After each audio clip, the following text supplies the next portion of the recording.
I've just been hanging out with grandparents since 2000.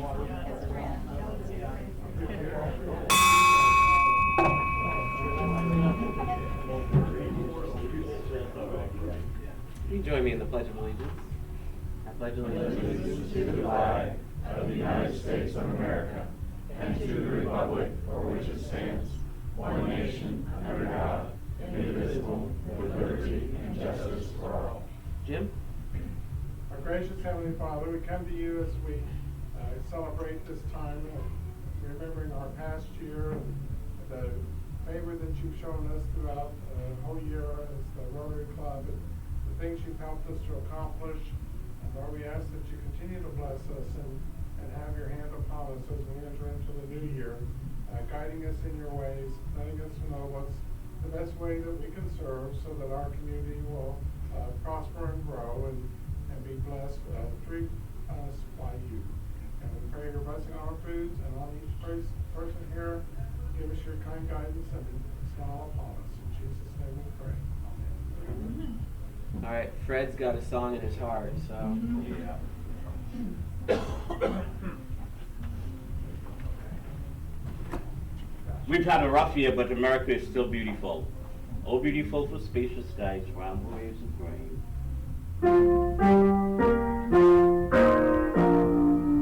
Oh, beautiful for spacious skies, on the waves of grain, for purple mountains' majesty, above the fruited plain.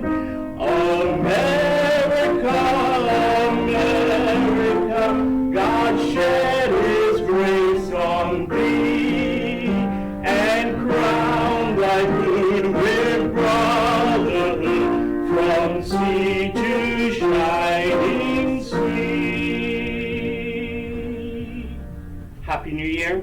May the best of 2021 be the worst of 2022 for you. Think about how that works.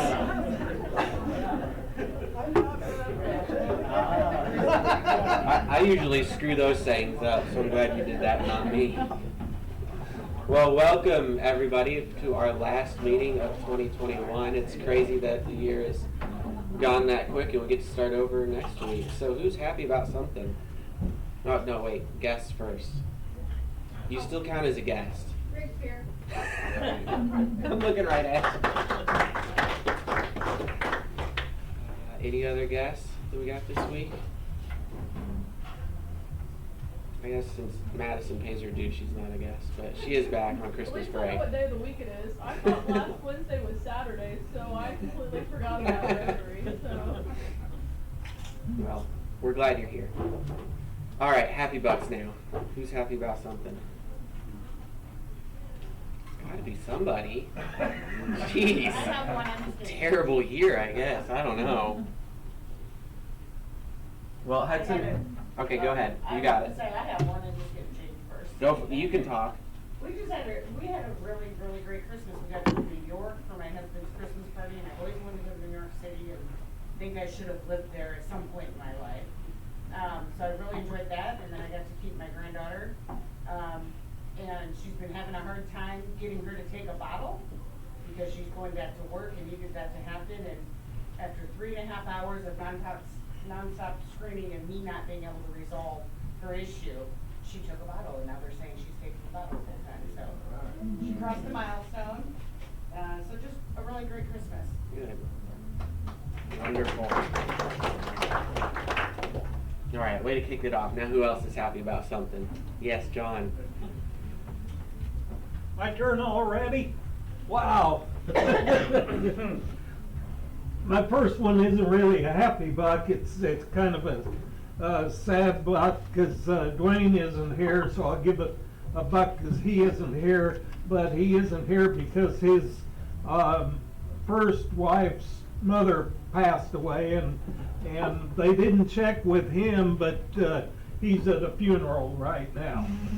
So they didn't make it on a Tuesday or a Thursday. They had to make it noon on Wednesday. But also I'm putting in $5 because on Monday, my wife and I celebrated our 49th anniversary. And thank you. Rob, I know you think that I should put $49 in, but I put that towards my my higher priority charity, which is my wife, and I spent that on her. We went to see West Side Story, and then I took her to dinner. And West Side Story was pretty neat. It was the same old West Side Story that I remembered from back in the 60s. It was really fun. So we had a great time.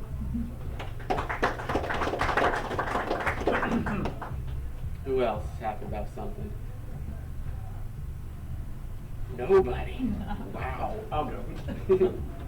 I'm just happy to have been able to join you all. My few months here, I've learned a lot of stuff. I've met a lot of people. I haven't met all of you yet. Would like to, as time goes by, got some good story ideas, which was one of my goals, as I said when I started. And just really glad to be able, even though this is a work day, because we had to move the paper up a week because of, or like a day because of the mail service.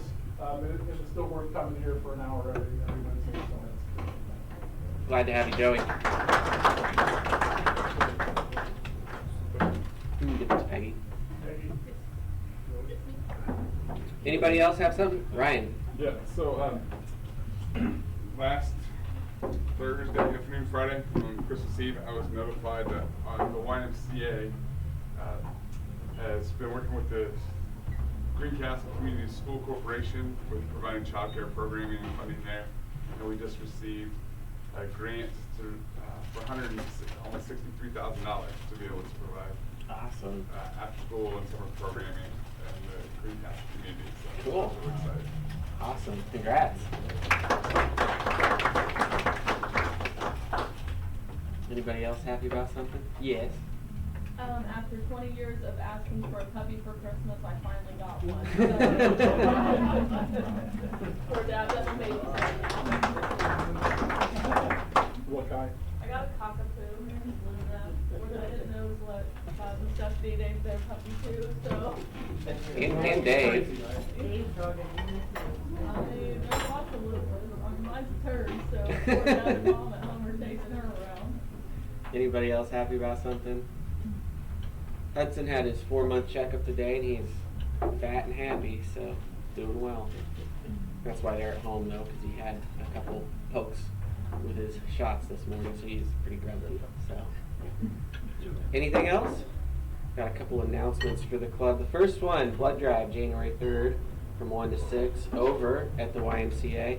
If you haven't signed up online, there was a little glitch last week for some reason. Leah sent me a message and said it was like kicking her out, saying she couldn't make the appointment or whatever. I got a hold of the Red Cross. I think they have it fixed. I talked to our contact at the Red Cross today. He said the only thing he really needs from us is 1 or 2 volunteers to sit at a table and welcome people as they walk in. I'm planning on being there for most of the time, so if you want to come hang out, say hi to people that check in and just be a smiling face for Rotary, you can. But it will be from 1 to 6 on the 3rd over there at the YMCA. And Ryan, thanks for opening your doors, for letting us partner with you and the Y and everybody to be of this service to the community. The other thing for the announcements is, with all the rising costs of everything that we've seen go on, we all know about it, we have to raise our food cost here to $9, from $8 to $9, and that will help cover, your meal, the tax, the tip, for, our server and everything. So starting next week, so in the new year, just be ready for that. Just, make your check out for $9 instead of $8. Yes. Don't forget the foundation. Yes. Yes. Please do not forget the foundation, because that is also one of our goals. And the $2 extra that you've been putting in has really helped us with the foundation. So just kind of keep that in mind moving forward. We need to make this adjustment just to be a little more fair for the restaurant. It's something that we've talked with the servers about. What they told us was they stopped receiving the tip from the $8 that we had previously agreed to the restaurant. So then our server was not getting tipped off that $8, so we had to make that adjustment. So we also have a little basket in the back if you want to leave an extra tip for our server.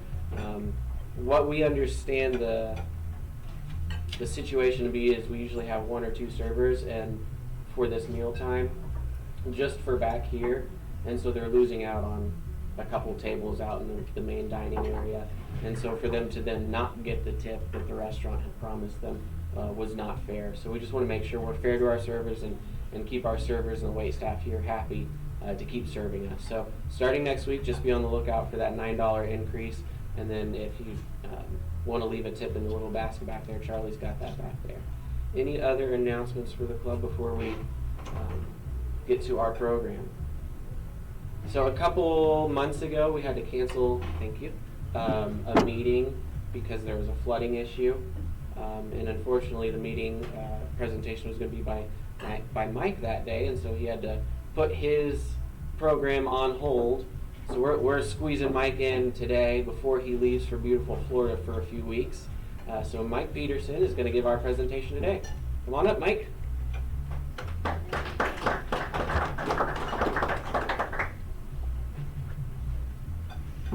Well, Happy New Year, everybody. I didn't know I was going to be doing this until a couple days ago, so I had to refresh what I was going to talk about. But first, my name is Mike Peterson, for those of you who don't know me. For those of you who do, it's still the same. Can't help that. I've been in Rotary since 1976, not this club. I joined this club in 1990, sponsored by the late Jack Tyken. Actually transferring into this club from the Crawfordsville Club, where I've been a member for a couple of years. And so the only people in this club who have been in here longer than me are Mark Adamson back there and Jim Deal. I don't think anybody else has been in this club longer than I have. And I joined here because at that time my company purchased the 2 Brazil radio stations. Now I could talk about radio, but since we have one of the finest broadcasters in Indiana sitting in this room, I'm not going to talk about radio. I'll leave that to Mr. Crooks. But instead I'm going to talk a little bit about something else having to do with broadcasting. Now, how many of you are paying over $100 a month to watch television? Yeah? Don't be brave. Don't feel, yeah? How many between, say, 75 and 100? A few more? Okay. I thought I might see more hands than that, but some of you might be shy. I've heard of some people paying $150, $160 a month for their TV services. What I'm going to talk about today is how to save a lot of money by doing that.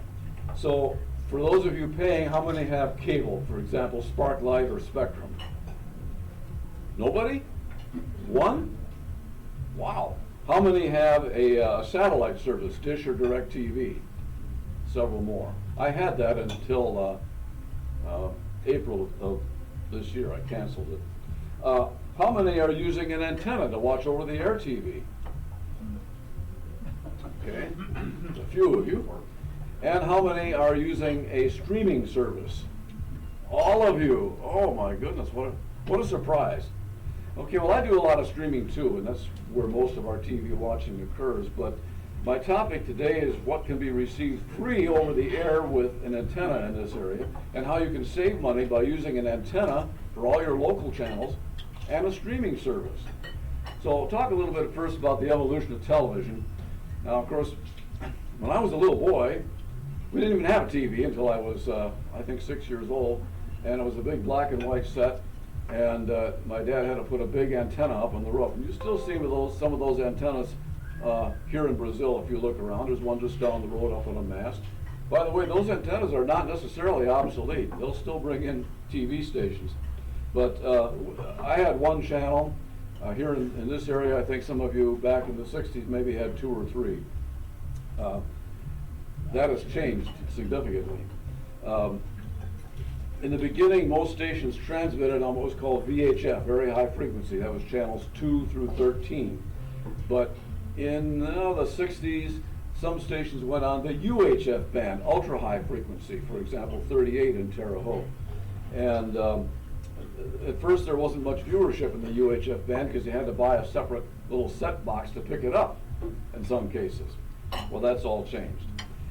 In the late 90s, TV stations began experimenting with digital transmission, which of course is the standard today. And you may remember that in 2009, TV stations turned off their analog low definition signals and were mandated to switch to that digital codec called ATSC1.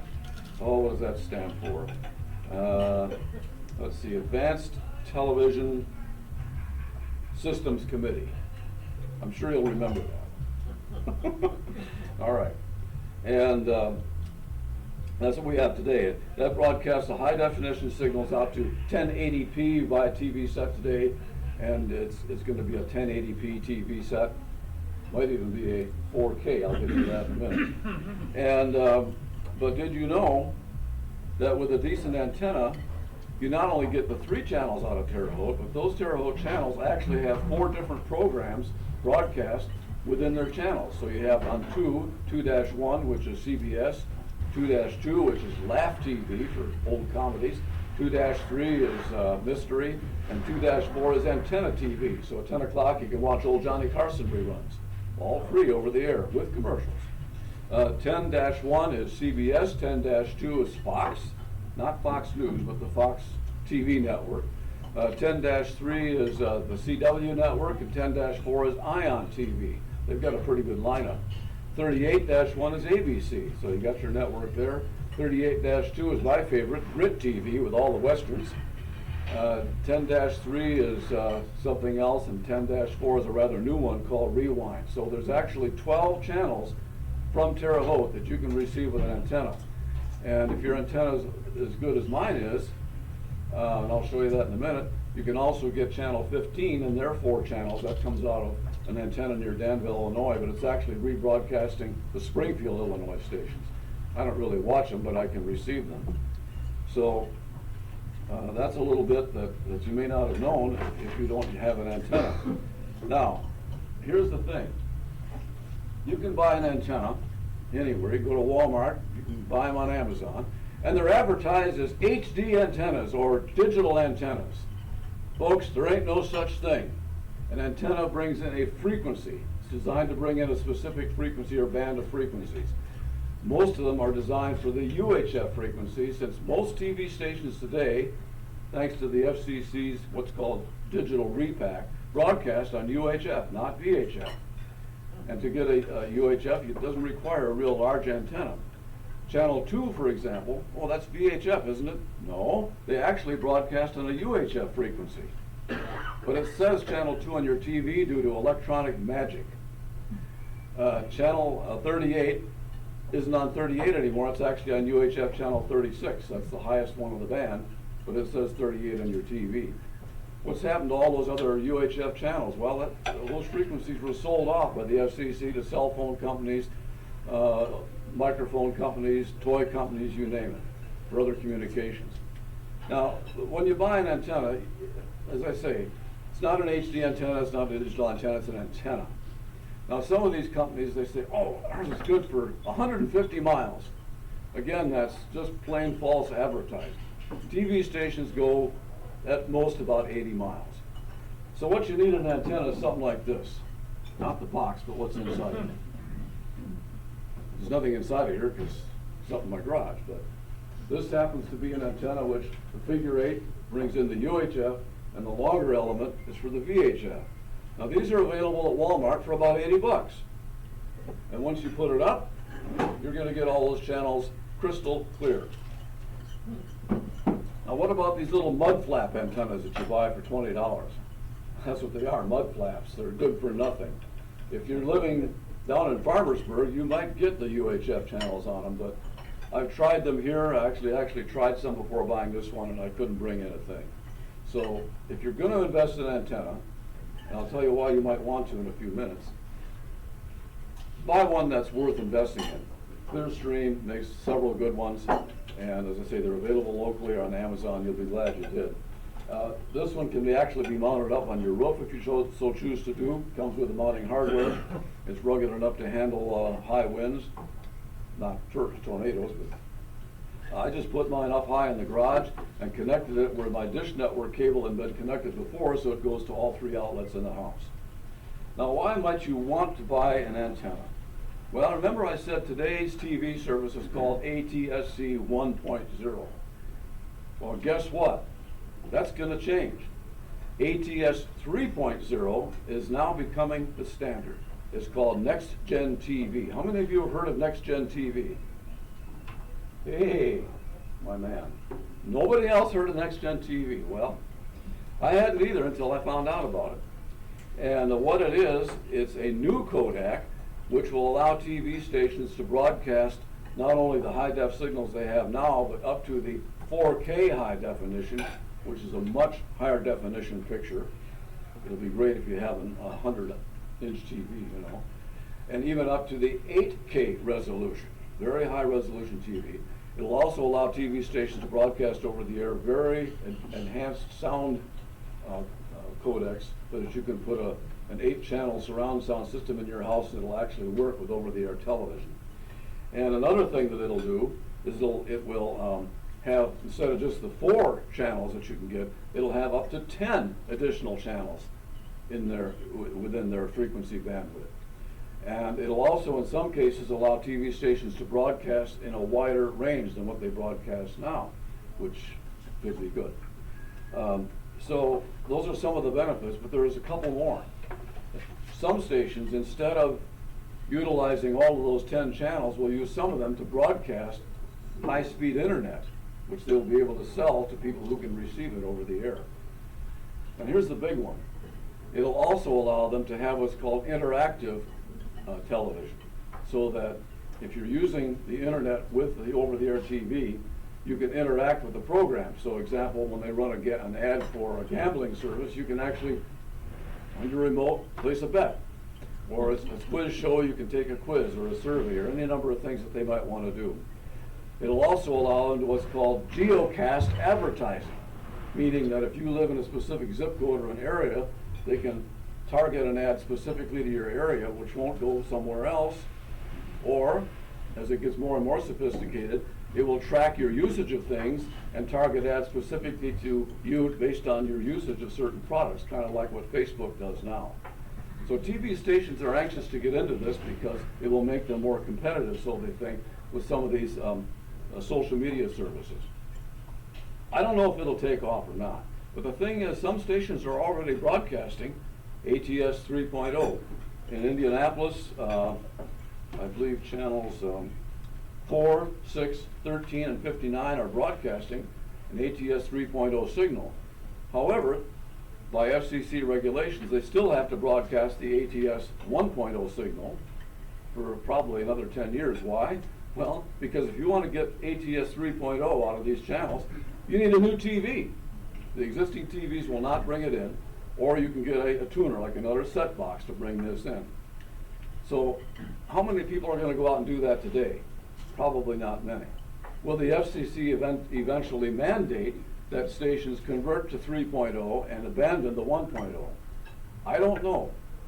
It depends on whether or not the public accepts it or not. And the reason I question whether they will is simply because of what we talked about in the first place. We're streaming today, right? All of you said that you're streaming television. Channel 10 has their own channel on Roku.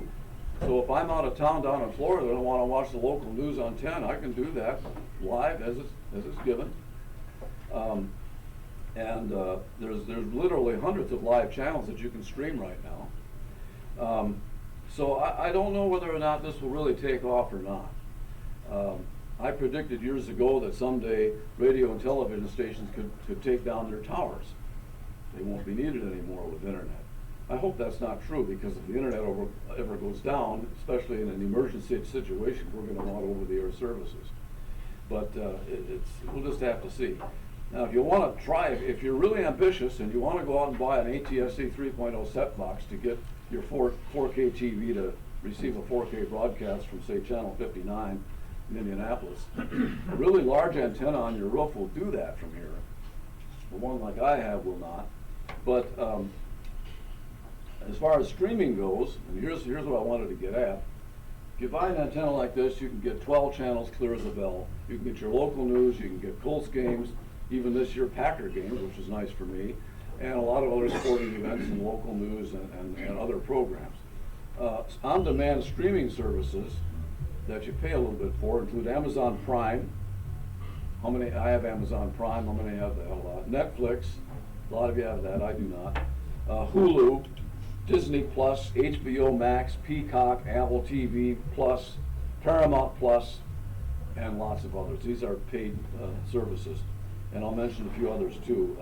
Sling TV, which is a Dish Network product, Fubo TV, Philo TV, and DirecTV Now are all services that you can pay for. DirecTV Now was AT&T until recently.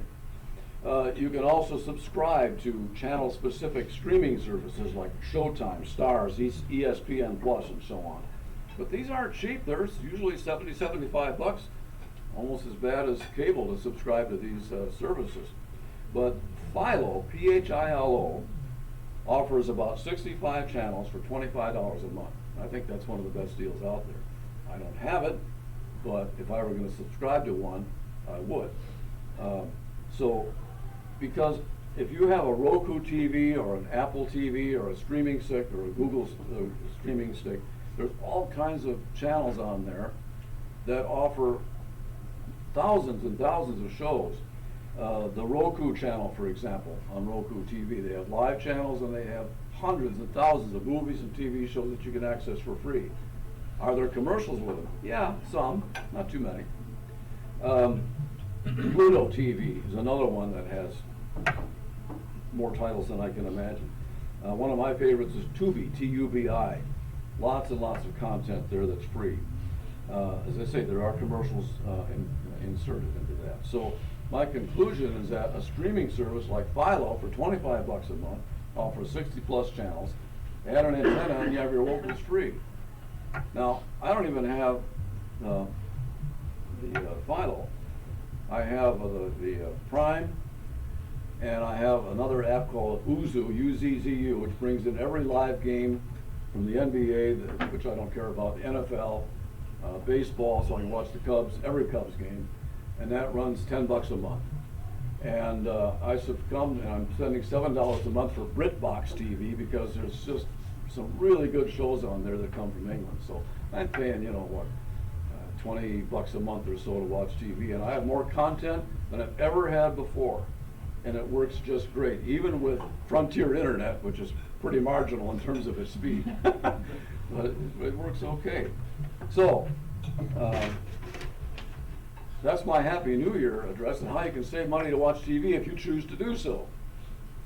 It's up to you. Any questions? Wow, I must have done a great job, or bored you to death, one of the two. Let's see what time we got here. Okay. How many people install antennas now? That's a good question. Quite a few people are buying them. If they're like me and want to say, hey, I'm tired of paying, you know, $75 a month, which is what I was paying for the lowest level Dish Network package. And the problem I was having is not with the quality of the Dish Network, but they kept reducing the number of channels that I got. And why am I paying for things that I'm not watching? Now I'm older and I have programs that I like, and there's a lot of things that I just won't have in the house. But nevertheless, it didn't make any sense for me to keep it. And so that's when I thought, well, why not an antenna to watch these channels that are free, and then a streaming service. So I don't have any numbers on it, but I think here's the thing with ATSC 3.0, when it does come out, I don't expect it to come out in this market anytime soon, although it could, because Channel 2 is owned by Nexstar, which is the largest company, they have more television stations than any other company. But for example, in Indianapolis, if you want to watch it, you need an antenna because the satellite and cable services are not equipped to transmit the ATSC 3.0 signals. Only an antenna to do that at this point. So you may see a growth in that. Yeah. I'll just share some information. One of the reasons the cable bill is so high, the biggest thing is ESPN and the Disney stations. They get so much per channel for every ESPN channel, and they pretty much, it's like up to $20 per subscriber. Right. They get the most, they get the lion's share of the cable dollars. But even local broadcast channels, the FCC ruled years ago where they can charge for their over-the-air to the cable company. So that's why your cable bill keeps getting higher, because you'll notice that once in a while the contract runs out and the local TV station will run ads saying, call your cable company and demand to put channel 2 back on.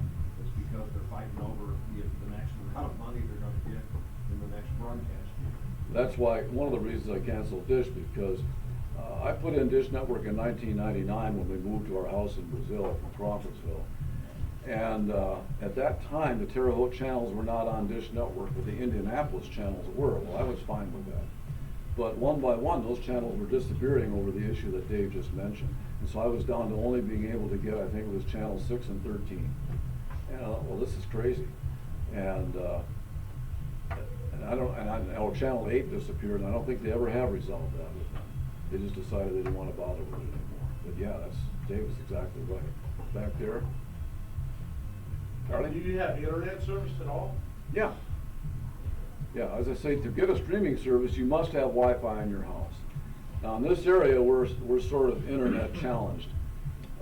Frontier is Frontier and Sparklight.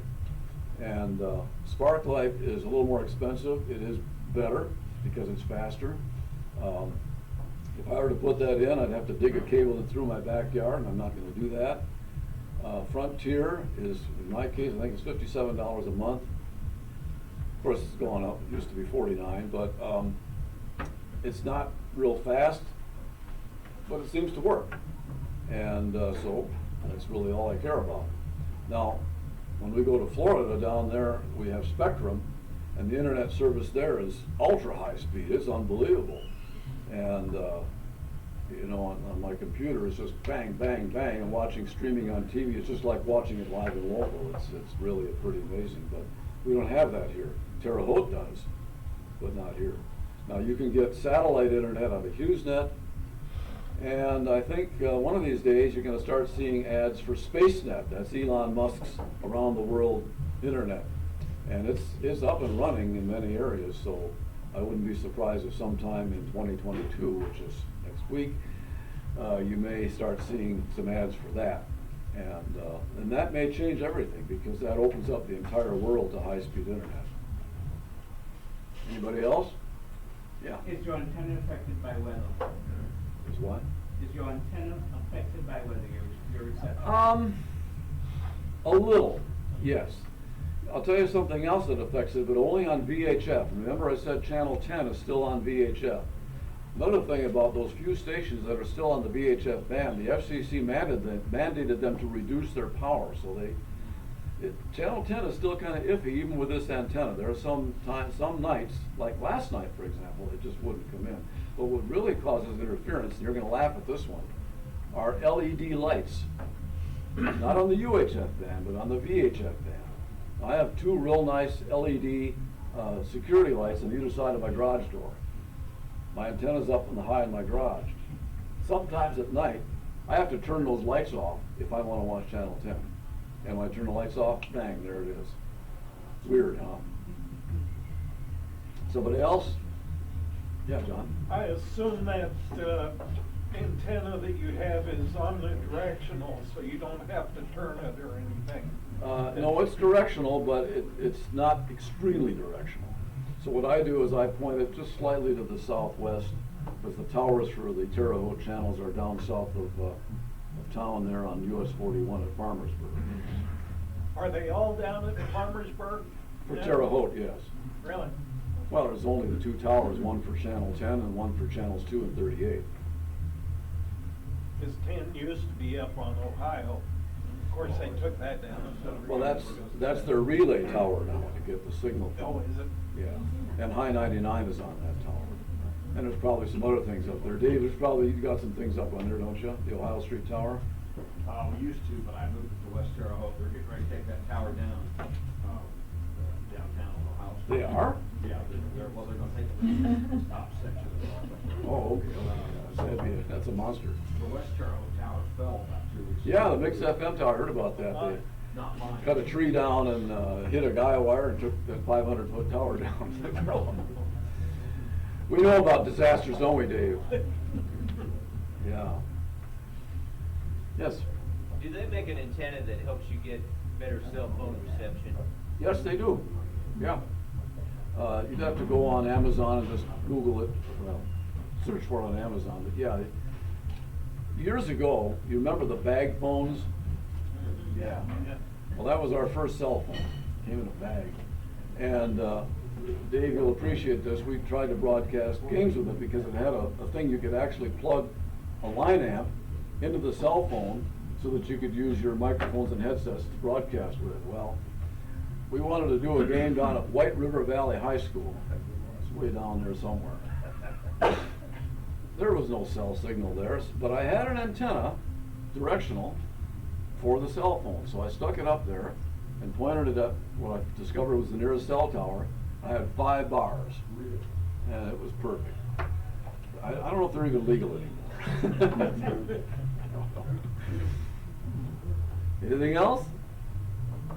I tried to make a somewhat complex discussion as easy as possible, but to me, I've always been interested in the technical side of this stuff. Is how I initially got into the business, and it still interests me. But as I say, I leave all the business now over there to Mr. Crooks. He's doing a great job. This will be my last day with you until sometime in April, so enjoy the cold because I'm going to enjoy the warmth. Thank you, Mike. Mike's talking about UHF, and that just makes me think of my favorite movie, UHF, by Weird Al, and it's all-time favorite movie. You have to Warped watch sense of it. humor too, huh? Yeah. If you haven't seen UHF, do yourself a favor and watch it. It's fantastic. So, well, Mike, safe travels down to Florida and enjoy the warm weather and stay safe down there. So, anything else for the good of the club before we close out our 2021 year? All right, we'll rise and say the 4-way test.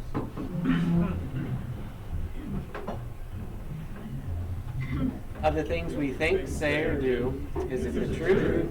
Is it fair to all concerned? Will it build goodwill and better friendships? Will it be beneficial to all concerned? Happy New Year, everybody.